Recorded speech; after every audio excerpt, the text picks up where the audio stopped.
Gavana wetu wa jimbo hili la Nakuru, Mheshimiwa Susan Kihika, pamoja na mwenyekiti wa kamati ya bunge kuhusu mambo ya mazingira, Mheshimiwa Gikaria, mwenyekiti wa Kenya Forest Service na board members, Chief Conservator na team ya Kenya Forest Service, wazazi mliofika hapa, graduates.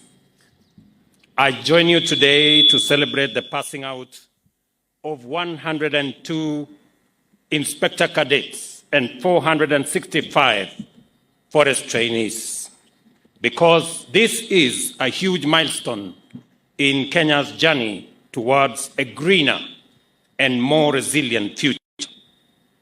I congratulate you on your achievements and the commitment you have shown in the conservation and protection of our nation's natural resources.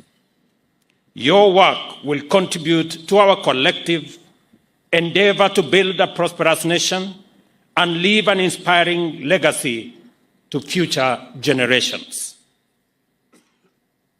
Every tree planted and forest preserved symbolizes our vision of a vibrant and ecologically secure Kenya.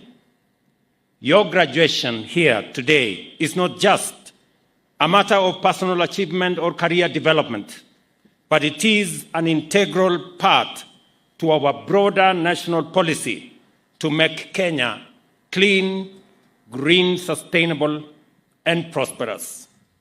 The Constitution sets out our commitment to ecological integrity and environmental protection. We have an obligation to maintain at least 15% national forest cover and to ensure that the environment is respected, protected, and enhanced for the benefit of not just present, but also future generations. As part of the global community, Kenya is a leader in environmental sustainability, biodiversity conservation, and climate action. Since our early days as a republic, we have actively collaborated with international partners to develop frameworks for ecological sustainability and climate change mitigation. This is why we host the global headquarters of the United Nations Environmental Programme, UNEP, in Kenya.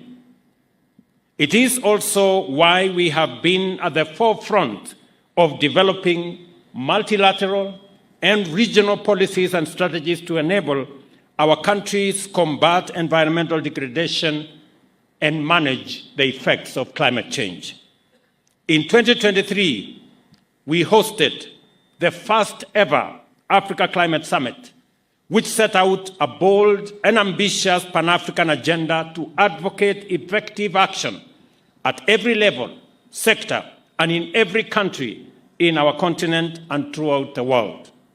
Forest conservation, afforestation, and tree planting campaigns are long-standing Kenyan traditions, going back to many decades. In 2023, we launched a national program to restore degraded landscapes and ecosystems, strengthen our institutional framework to combat deforestation, and included a national campaign to plant 15 billion trees by 2032, aiming to raise our forest cover to 30%. This is the context in which you must understand the significance of this function and appreciate the role of the graduating officers here, as well as their colleagues who are already in the Forest Protection Service. They are the guardians of the nation and the Earth's lifeline.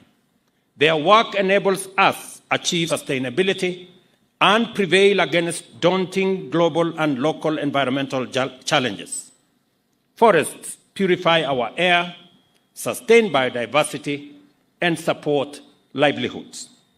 It is therefore essential that we develop capacity including adequate numbers of trained professionals to overcome the threats of deforestation, illegal logging, and climate change, which diminish forests and the Earth's ability to sustain life.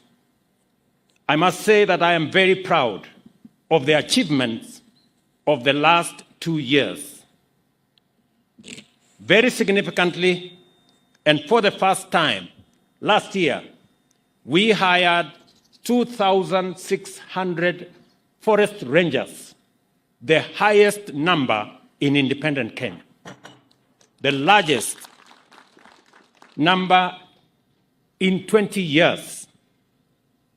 Today, we again make history that we have here 465 forest officers, the largest number of forest officers hired since our independence.